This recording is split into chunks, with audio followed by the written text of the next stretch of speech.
Hey guys, Mr. Strungstillian here. Hope you guys are having a good day.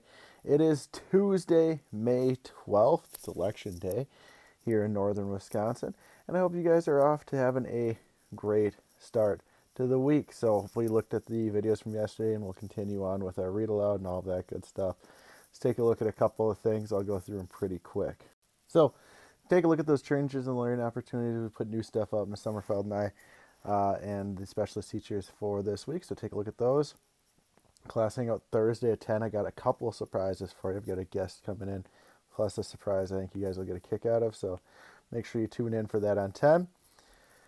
Heading out for the high school for free lunch, free breakfast. Let me know if you have any questions. Make sure you guys are staying safe and staying home. Take a look at your math opportunities, Prodigy and IXL, as well as doing your AR and your IXL for reading. Then Ms. Summerfeld posts. I did post a new video on social sites. Also, make sure you check the video out beforehand. I'm missing a bunch from those. Take a look at the Phi-Ed and music art guidance sections. They work hard to put some good things up there for you. Taking a look at the math things I posted, lattice multiplication. So you guys are pretty familiar with that. You're making whether it's a 2 by 1, or a 2 by 2. You guys are pretty familiar with those. But solving those multiplication problems, division. I got a couple videos going through that one. Reading a data table, which I think is shouldn't be too bad. If you have trouble, let me know. But I did give you guys a summary video for all of those. Ordering fractions I talked about yesterday, and then the different type of angles, whether it is acute, right, or obtuse, and then if you just change those into triangles, that is what we're talking about. So whether it's an acute triangle, right triangle, or obtuse triangle. And Shredder Man Meet the Gecko is our story. So we've met Nolan and Chase and learned a little bit about the mole, and Nolan trying to out the mole as being a pretty terrible person and befriending. You can kind of know Chase a little bit. So, if you remember where we left off yesterday, Nolan has convinced his mom to send out emails attacking the mole, and it'll be interesting to see how that works out for him. She was a little reluctant, but his parents are on his side and trying to take on, that Shredder Man will take on the mole here. So now we're on to chapter 8, on the set, exclamation point. The next day at school, Bubba was talking about how he'd gone to the Gecko and Sticky shoot. How the Gecko had said, "Hey dude," to him between takes. "I'm going back today," Bubba boasted loud enough for everyone around to hear. "And this time I'm going to get on the set." "How are you going to do that?" Kevin asked. "I got my ways of making it happen," Bubba said with a smirk. Max said, "Can we come too?" Bubba squinted at him. "Don't be stupid." Max shrugged. "Hey, we could, help you get past security or something. You said there was tons of guards to keep keeping people back." "Like they're going to stop me." He looked around at all the kids listening and snorted. "Ha! I had come to school dying to tell everyone, anyone that I had met the Gecko. That I had gotten his autograph. That I had taken a picture of the two of us. That I had been in his hotel room and played him in Tekken 3. But after hearing Bubba talk, I felt like I couldn't tell a soul. I would have been bragging. And knowing Bubba, it would have gotten me pounded. So I sat in class wishing that I had a best friend, a friend that I could tell, a friend I could trust. It had been the greatest day of my life, and I couldn't tell anyone about it. I couldn't even tell anyone about the present from my parents had given me for my birthday, a high-tech, ultralight, mega-adjustable, totally cool spy tool, a collapsible periscope. I could now spy around doorways, over fences. Maybe I couldn't fly or turn invisible, but with a periscope like this, I could really shred on bad guys. But that was exactly why I couldn't show anyone. the first thing they'd ask would be, "What do you need that for?" It was hard enough being Shredder Man and not telling anyone he was me, but all the kids at school, well, except Bubba, loved Shredder Man. They thought he was cool and smart, funny and smart, and awesome. Me, they thought of as a nerd. If only they could see. But the fight for truth and justice was bigger than wanting friends, bigger than being called nerd, bigger than me. So keeping my present and secret identity to myself wasn't that hard. But not being able to tell anyone of my classmates that I'd met the gecko was torture. By the end of school, I felt really rotten. It was no fun having no friends. No fun at all. The minute I got home, things changed. "Nolan, there you are," my mom cried, getting up from her desk. Normally my mom's happy to see me, but this was more than that. She was practically busting at the seams. "Guess what?" "What?"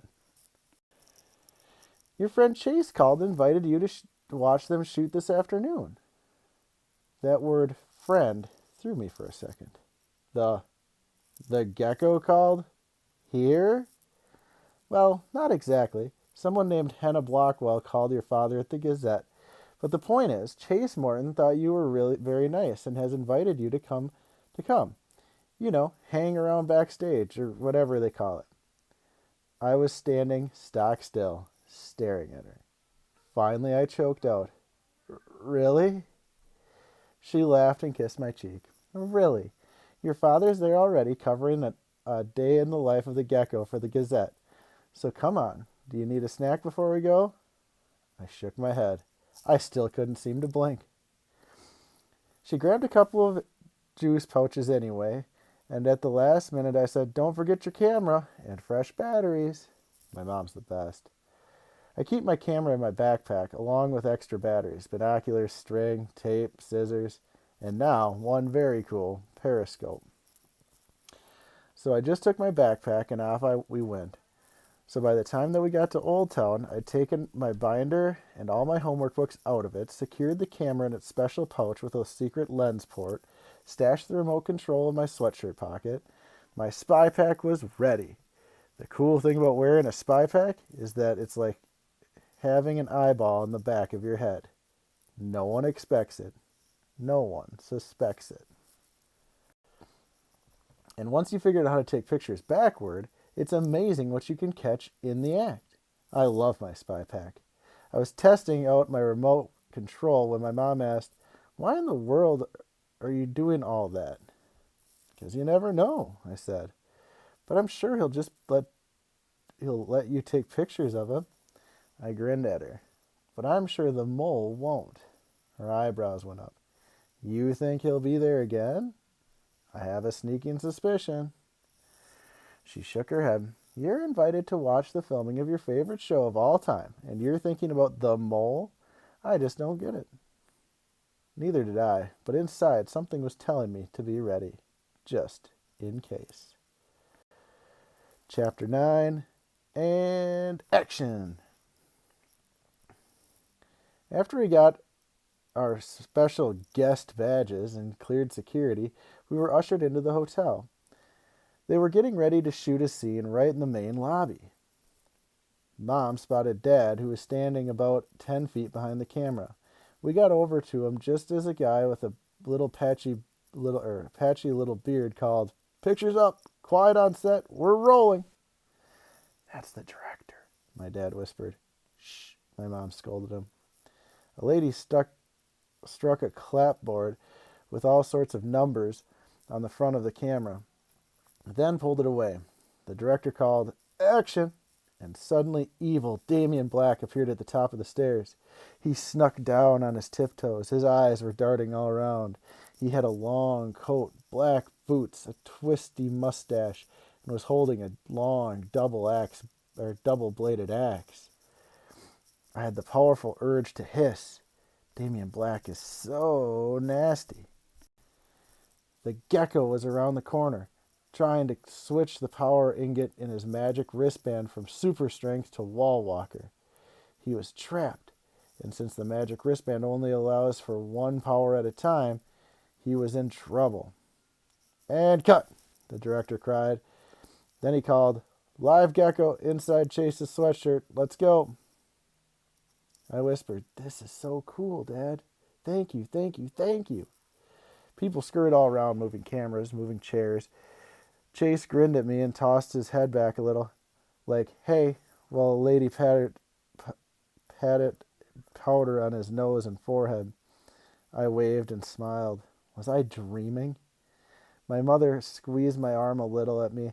"Pretty interesting, isn't it?" she whispered. I nodded. It was amazing to be on the set of my favorite show. And very strange. Someone gave Chase a gecko. A gecko? What was I thinking? They gave him Sticky. The funniest sidekick of all time. Chase stroked Sticky on the head and talked to him quietly. Sticky looked kind of small and brown. The real Sticky's orange with yellow stripes, but sometimes sunglasses. I took out my binoculars and zoomed in on the two of them. Wow, Sticky might look different, but Chase was really talking to him, and I swear Sticky was talking back. I could practically hear him saying, "Ay, Chihuahua. Is these the best you got?" Then Chase put Sticky in the sweatshirt, held on to him, and gave the director a nod. I kept watching through my binoculars. "Quiet on set," the director called. "Close up on the shoulder, and action." Chase let go of Sticky and put his hand back on the power band. In a flash, Sticky wriggled out of the sweatshirt and up onto Chase's shoulder. His head moved from side to side and then sort of jumped on top of Chase's ball cap and looked around. After a second of Sticky looking around, the director called, "And cut." Everyone started talking at once. Chase was grinning from ear to ear. The director was too. "Unbelievable," he said. "On a first take, too? And that bonus jump on the head? Beautiful. Brilliant. That's what I like from my radical reptiles. Whatever you said to him, Chase, nice work."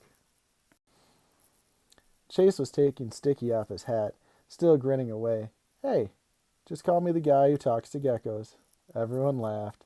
Then Mom whispered across to Dad, "I always thought it was some kind of robot or computer animation." Dad nodded. "They tell me that most of it is computer generated, but they have a toy gecko and a remote controlled gecko, but they use a live one sometimes too." He laughed. "They sure couldn't have gotten the remote controlled one to jump on his head." "They must have gotten lucky with that." Dad nodded. "Oh, very." "A remote controlled gecko? A computer animated? So what if the gecko Chase had wasn't orange? It was still Sticky. I'd just see him in action, and more proof. And what more proof do people need? Sticky was real." I tried to tune my parents out as I watched the people who were scurrying around the set up the next scene. Damien Black would be coming down the rest of the stairs. The gecko would click on the wall walker ingot at the last minute. He'd climb up the wall. How'd they make it look like he's climbing up the walls? Mom asked Dad. "Shh," I told her. "We'll have the wall walker ingot in." Mom looked at Dad. Dad looked at Mom. They both raised their eyebrows. "Picture's up," the director called, and then he said, "Quiet on set, and action."